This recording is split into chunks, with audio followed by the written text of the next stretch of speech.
أعوذ بالله من الشيطان الرجيم بسم الله الرحمن الرحيم ولما جاءهم رسول من عند الله مصدق لما معهم نبذ فريق من الذين أوتوا الكتاب كتاب الله وراء ظهورهم كأنهم لا يعلمون واتبعوا ما تتلو الشياطين على ملك سليمان وما كفر سليمان ولكن الشياطين كفروا يعلمون الناس السحر وما أنزل على الملكين ببابل هاروت وماروت وما يعلمان من أحد حتى يقولا إنما نحن فتنة فلا تكفر فيتعلمون منهما ما يفرقون به بين المرء وزوجه وما هم بضارين به من أحد إلا بإذن الله ويتعلمون ما يضرهم ولا ينفعهم ولقد علموا لمن اشتراه ما له في الآخرة من خلاق ولبئس ما شروا به أنفسهم لو كانوا يعلمون ولو أنهم آمنوا واتقوا لمثوبة من عند الله خير لو كانوا يعلمون صدق اللہ العظیم۔ آیات کریمہ کا ترجمہ یہ ہے، اور اس چیز کے پیچھے لگ گئے جسے شیاطین سلیمان علیہ السلام کی حکومت میں پڑھتے تھے۔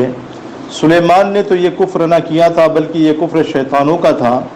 وہ لوگوں کو جادو سکھایا کرتے تھے، اور بابل میں ہاروت اور ماروت دو فرشتوں پر جو اتارا گیا تھا، وہ دونوں بھی کسی شخص کو اس وقت تک نہیں سکھاتے تھے جب تک یہ نہ کہہ دیتے کہ ہم تو ایک آزمائش ہیں، تو کفر نہ کر۔ پھر لوگ ان سے وہ سیکھتے جس سے مرد عورت میں جدائی ڈال دے، اور دراصل وہ بغیر اللہ تعالیٰ کی مرضی کے کسی کو کوئی نقصان نہیں پہنچا سکتے۔ یہ لوگ وہ سیکھتے ہیں جو انہیں نقصان پہنچائے اور نفع نہ پہنچا سکے،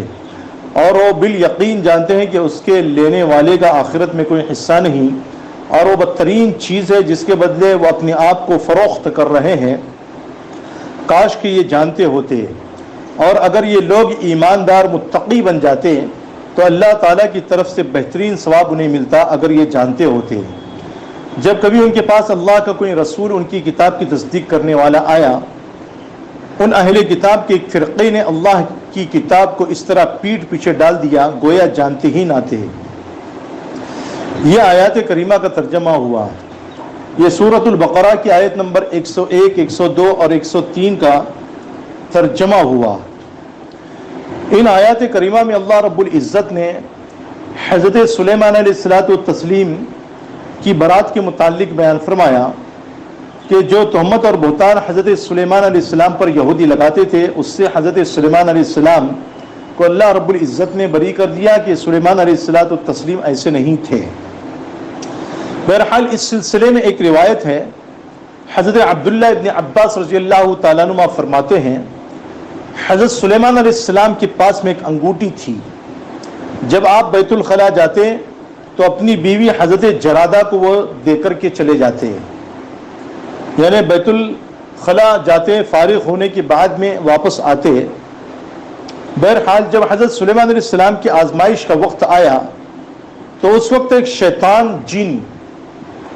آپ کی صورت میں آپ کی بیوی کے پاس میں آیا، اور وہ آ کر کے انگوٹھی طلب کرنے لگا۔ حضرت سلیمان علیہ السلام کی بیوی نے وہ انگوٹھی ان کو دے دی۔ اس جن نے اس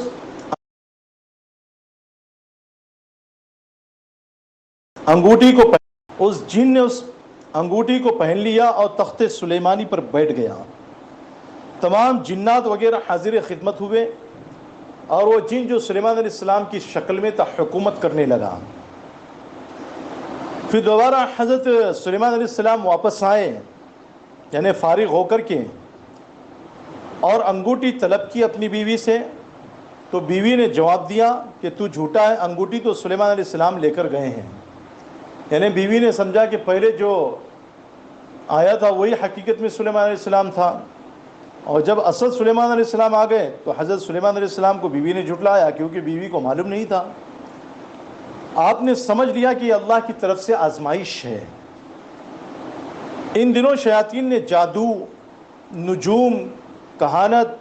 اور اشعار اور غیب کی جھوٹی سچی خبروں کی کتابیں لکھ لکھ کر حضرت سلیمان علیہ السلام کی کرسی کے نیچے دفن کرنا شروع کر دی۔ آپ کی آزمائش کا یہ زمانہ ختم ہو گیا، آپ پھر سے تخت و تاج کے اور حکومت کے مالک ہوئے، اور ایک لمبی عمر کو پہنچ کر جب رحلت فرمائے تو شیاطین نے انسانوں سے کہنا شروع کیا کہ حضرت سلیمان علیہ السلام کا خزانہ اور وہ کتابیں جن کے ذریعے سے وہ ہوا اور جناتوں پر حکومت کرتے تھے ان کی کرسی کے نیچے دفن ہیں۔ یعنی حضرت سلیمان علیہ السلام کے انتقال کے بعد میں جو یہ خبر پھیلا دی گئی، چونکہ جنات اسی کرسی کے پاس نہیں جا سکتے تھے، اس لیے انسانوں نے اسے کھودا تو وہ کتابیں کرسی کے نیچے سے زمین کے اندر سے نکل آئی۔ بس ان کا چرچا ہو گیا اور ہر شخص کی زبان پر چڑھ گیا کہ حضرت سلیمان علیہ السلام کی حکومت کا راز یہی تھا کہ ان کتابوں کی وجہ سے جن میں جادو موجود تھا حکومت کیا کرتے تھے، بلکہ لوگ حضرت سلیمان علیہ السلام کی نبوت سے ہی انکار کرنے لگے اور نعوذ باللہ آپ کو جادوگر کہنے لگے کہ آپ اپنے جادو کی بنیاد پر، جادو کے بل بوتے پر حکومت کرتے تھے۔ نبی کریم صلی اللہ علیہ وسلم نے اس بات کی وضاحت فرمائی کہ اور فرمان باری تعالیٰ بھی نازل ہوا کہ جادوگری کا یہ کفر تو شیاطین کا پھیلایا ہوا ہے۔ حضرت سلیمان علیہ السلام تو اس سے بری الذمہ ہے۔ سلیمان علیہ السلام نے اپنی کرسی کے نیچے نہ کوئی کتابیں دفن کی تھی، نہ کتابوں میں کوئی جادو موجود تھا، نہ سلیمان علیہ السلام جو ہے نجوم وغیرہ کرتے تھے، نہ اشعار وغیرہ جو ہے کیا کرتے تھے، نہ اشعار پڑھا کرتے تھے، نہ جادو کیا کرتے تھے۔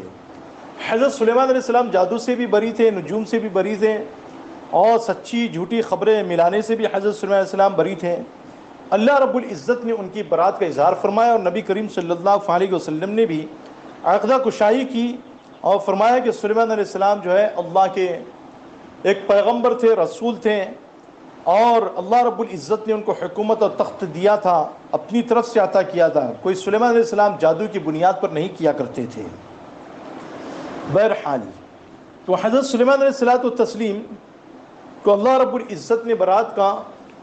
ان کی برات کا اظہار کر دیا۔ اب دیکھو یہ جادو کہاں سے چلا آ رہا ہے؟ جیسا کہ بعض لوگ کہتے ہیں کہ حضرت سلیمان علیہ السلام کے زمانے سے جادو تھا، بعض لوگ کچھ کہتے ہیں، بعض لوگ کچھ کہتے ہیں، مگر تفسیر ابن کثیر میں علامہ اماد الدین کثیر رحمۃ اللہ علیہ نے حضرت حسن بصری رحمۃ اللہ علیہ کا یہ قول نقل کیا ہے کہ جادو حضرت سلیمان علیہ السلام سے پہلے بھی موجود تھا، اور یہ بالکل صحیح بات ہے، سچ ہے۔ حضرت سلیمان علیہ السلام کا زمانہ حضرت موسیٰ علیہ السلام کے بعد ہے، اور حضرت موسیٰ علیہ السلام کے زمانے میں جادوگروں کا ہونا قرآن سے ثابت ہے، جیسا کہ اللہ رب العزت نے سورہ طٰہٰ میں بھی بیان فرمایا، اور اللہ رب العزت نے 90 پارے کے شروع میں بھی بیان فرمایا، اور اسی طریقے سے اللہ رب العزت نے 19ویں پارے میں بھی جو ہے بیان فرمایا ہے سورۃ الشعراء میں۔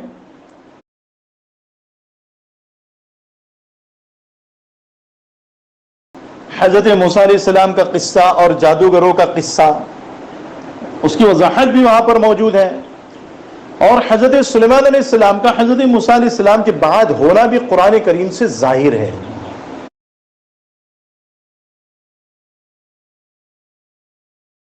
قرآن کریم سے ظاہر ہے۔ داؤد علیہ السلام اور جالوت کے قصے میں اللہ رب العزت نے بیان فرمایا من بعد موسیٰ، داؤد علیہ السلام کا زمانہ، جالوت کا زمانہ، سلیمان علیہ السلام کا زمانہ موسیٰ علیہ السلام کے بعد کا ہے، بلکہ یہ تو موسیٰ علیہ السلام کی بات ہے، ان کے زمانے کا معاملہ ہے۔ حضرت ابراہیم علیہ السلام سے پہلے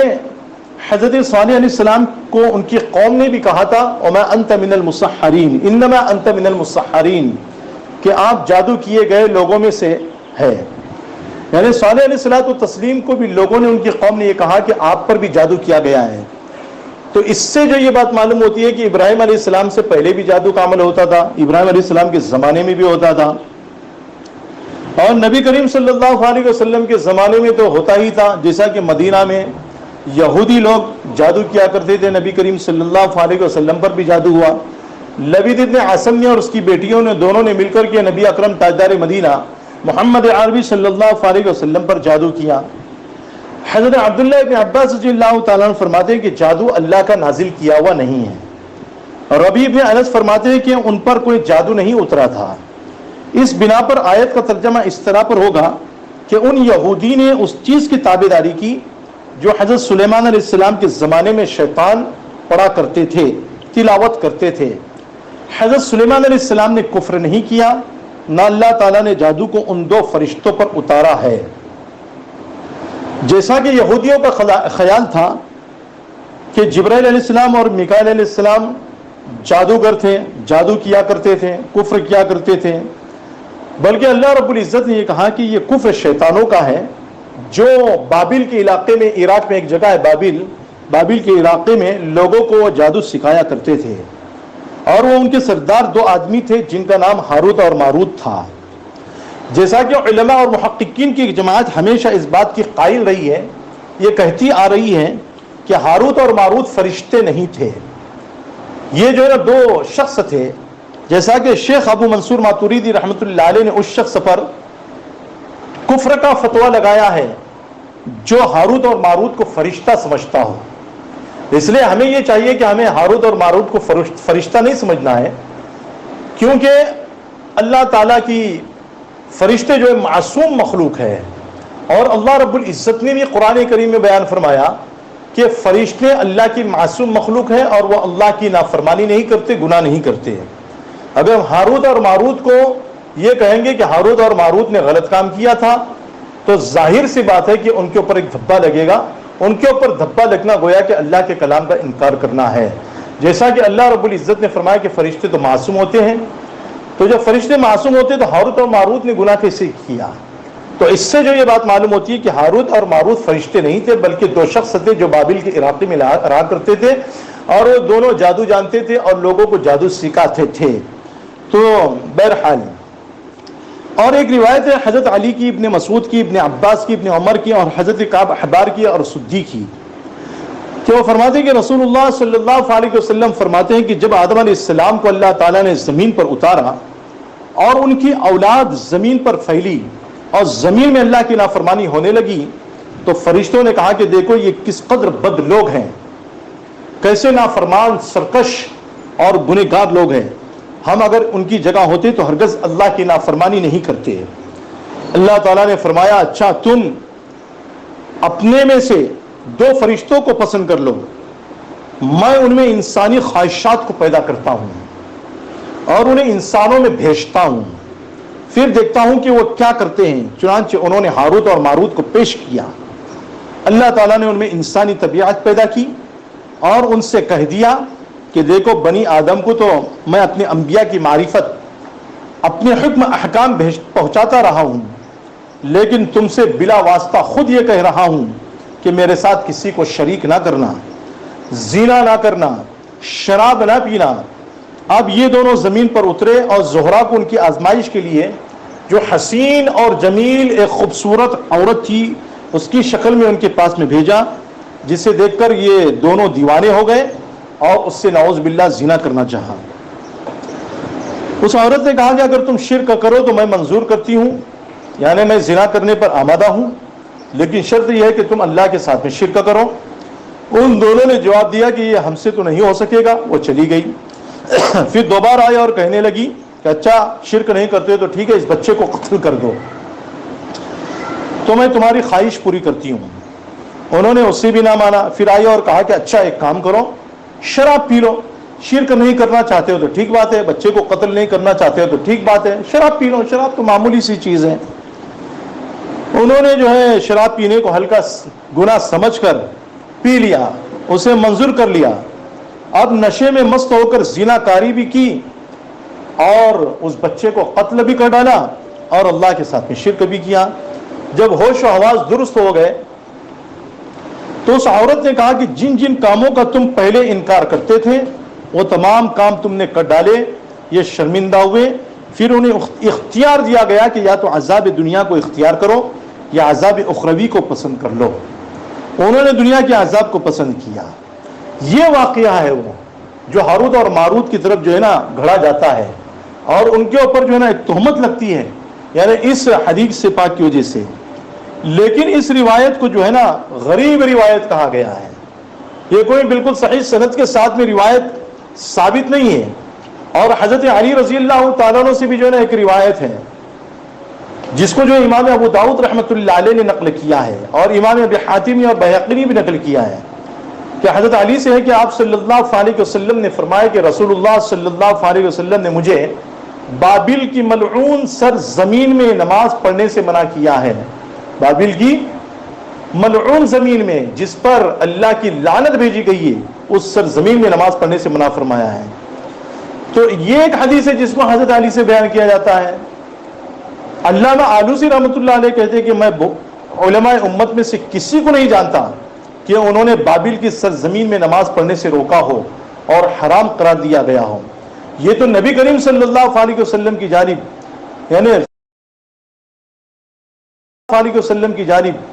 یعنی غیر درست روایت جو ہے منسوخ کی گئی ہے. اسی وجہ سے علامہ آلوسی کہتے ہیں یا لیت کتب الاسلام لم تشتمل على هذه الخرافات التي لا يصدقها العاقل ولو كانت اضغاث احلام. کاش اسلامی کتابیں اس طرح کی خلاف عقل کہانیوں اور بے بنیاد افسانوں سے کہانیوں سے پاک ہوتی جن کی حیثیت خواب پریشان سے زیادہ نہیں ہے. یعنی جیسے خواب میں باتیں آتی ہیں نا ویسے یہ واقعات ہے کہ فرشتوں کی طرف جو ہے نا ان کو منسوخ کر دیا گیا ہے. علامہ آلوسی رحمۃ اللہ علیہ لکھتے ہیں کہ فرشتوں کے زنا کرنے، شراب پینے اور قتل کرنے کا واقعہ، زہرا کا اڑ کر آسمانوں میں ستارہ بن جانا، ہاروت اور ماروت کا بابل کے کنویں میں لٹکایا جانا، یہ پوری داستان اتنے لوگوں نے دہرائی ہے کہ ان روایت کے طرق کی تعداد 20 کے قریب ہو جاتی ہے. کثرت طرق کے باوجود علماء کی ایک پوری جماعت واقعے کی صحت سے انکار کرتی ہے. قاضی عیاض رحمۃ اللہ علیہ کا اپنی کتاب میں شدت سے انکار کرنا ہے. ابن حبان رحمۃ اللہ علیہ کا اس کو مکمل طور پر رد کرنا ہے کہ ایسا کوئی واقعہ موجود ہی نہیں ہے کہ ہاروت اور ماروت اللہ کے 2 فرشتے تھے اور انہوں نے زنا کیا زہرا نامی عورت کے ساتھ میں، اور وہ زہرا جو ہے اس میں اعظم سکھ کر کے آسمانوں پر چلی گئی اور ایک ستارے کی شکل میں بن کر کے جو ہے نا وہیں پر آسمانوں میں رہ گئی. یہ واقعہ جو ہے نا بالکل غلط ہے کہ زہرا کہ نبی کریم صلی اللہ علیہ وسلم سے بھی جو ہے نا بعض لوگوں نے یہ روایت نقل کی ہے کہ حضور نے زہرا ستارے پر لعنت بھیجی ہے. یہ بھی جو ہے نا بالکل غلط ہے. علامہ آلوسی نے شہاب شراقی کی ایک روایت نقل کی ہے جس میں انہوں نے یہ فتویٰ دیا ہے کہ زہرا سے زنا کی وجہ سے ہاروت اور ماروت کو سزا دیے جانے کا عقیدہ رکھنے والا کافر ہے. یعنی اگر کوئی یہ کہے کہ ہاروت اور ماروت نے زنا کیا تھا اور اس زنا کرنے کی وجہ سے نعوذ باللہ ان کو جو ہے نا سزا دی گئی ہے، یہ اعتقاد اگر کوئی رکھتا ہے تو ایسا اعتقاد رکھنے والا آدمی کافر ہے. ان کے آخری الفاظ ہے ہوا کافر باللہ تعالی العظیم، کیونکہ فرشتے معصوم ہوتے ہیں اور یہ علماء امت کا متفق علیہ فیصلہ ہے کیونکہ اللہ رب العزت نے قرآن میں بیان فرمایا لا یعصون اللہ ما امرهم ویفعلون ما یؤمرون کہ فرشتے اللہ کے حکم کی نافرمانی نہیں کرتے اور جو ان کو حکم دیا جاتا ہے فرشتے وہی کام کرتے ہیں، اس کے علاوہ فرشتے کوئی کام نہیں کرتے. اور فرشتے اللہ کی عبادت کرنے سے تکبر بھی نہیں کرتے اور فرشتے جو ہے مذاق بھی نہیں کرتے اور وہ صبح و شام اللہ رب العزت کی تسبیح کو بیان کرتے رہتے ہیں. تو بہرحال اللہ رب العزت نے جو ہے نا ہاروت اور ماروت کو بالکل جو ہے نا یہ فرما دیا ہے کہ ہاروت اور ماروت سے بھی جو ہے نا کوئی زنا نہیں ہوا تھا، اور قرآن کریم میں بھی جو ہے نا زنا کے الفاظ موجود نہیں ہے اور شراب پینے کے بارے میں بھی موجود نہیں ہے اور زہرا سے جو ہے نا زنا کرنے کے متعلق بھی موجود نہیں ہے. تو جب قرآن کریم میں موجود نہیں ہے تو اب یہ کہنا کہ بھائی انہوں نے ایسا ایسا کیا تھا، زہرا نے ایسا ایسا کیا تھا، یہ بالکل جو ہے اللہ کے کلام کے اوپر تہمت ہے اور ایسا عقیدہ رکھنے والا جو ہے نا بالکل کافر ہو جاتا ہے. اب جادو کی حقیقت کیا ہے؟ کہ جادو حقیقت میں کوئی چیز ہے بھی یا نہیں ہے؟ دیکھو وزیر ابو المظفر یحییٰ ابن محمد ابن عبیر رحمۃ اللہ علیہ نے اپنی کتاب الاشراف علی مذاہب الاشراف میں جادو کے بیان میں کہا ہے کہ پوری امت کا اجماع ہے کہ جادو کی حقیقت ہے. جادو کے سیکھنے والے اور اسے استعمال میں لانے والے کو امام ابو حنیفہ، امام مالک اور امام احمد رحمۃ اللہ علیہم نے اجمعین نے کافر بتایا ہے کہ جادو کا سیکھنے والا بھی کافر ہوتا ہے اور اس کو والا بھی کافر ہوتا ہے اور اس کو استعمال میں لانے والا بھی کافر ہوتا ہے۔ اور جادو کی جو ہے نا حقیقت ہے، جیسا کہ جو ہے بہت سے لوگ جادو کو سیکھتے ہیں، سیکھنے کے بعد میں جو ہے نعوذ باللہ یعنی لوگوں پر جو ہے نا جادو بھی کرتے ہیں۔ اب کسی کے اوپر اگر جادو ہو جائے تو جادو کے توڑ کے لیے کیا علاج کرنا چاہیے، اس کا علاج کیا ہے؟ حضرت وہاب رحمۃ اللہ علیہ فرماتے ہیں کہ بیری کے 7 پتے لے کر 2 پتھروں کے درمیان میں کوٹ کر پانی ملا لیے جائے، پھر آیت الکرسی پڑھ کر اس پر دم کر دیا جائے، اور جس شخص پر جادو کیا گیا ہے اسے 3 گھونٹ پلا دیا جائے، اور باقی پانی سے اس کو غسل دے دیا جائے، اس کو غسل کرا دیا جائے، انشاءاللہ جادو کا اثر بہت جلد ختم ہو جائے گا۔ یہ عمل خصوصیت سے اس شخص کے لیے بہت ہی اچھا ہے جس کو اپنی بیوی کے پاس میں جانے سے روک دیا گیا ہو۔ جادو کو دور کرنے اور اس کے اثر کو دور کرنے کے لیے سب سے اعلیٰ چیز، سب سے بہترین چیز قل اعوذ برب الفلق اور قل اعوذ برب الناس ہے، کہ ان دونوں صورتوں کو جو ہے نا مسلسل 40 دن تک روزانہ 100 مرتبہ پانی پر دم کر کے پیتے رہے،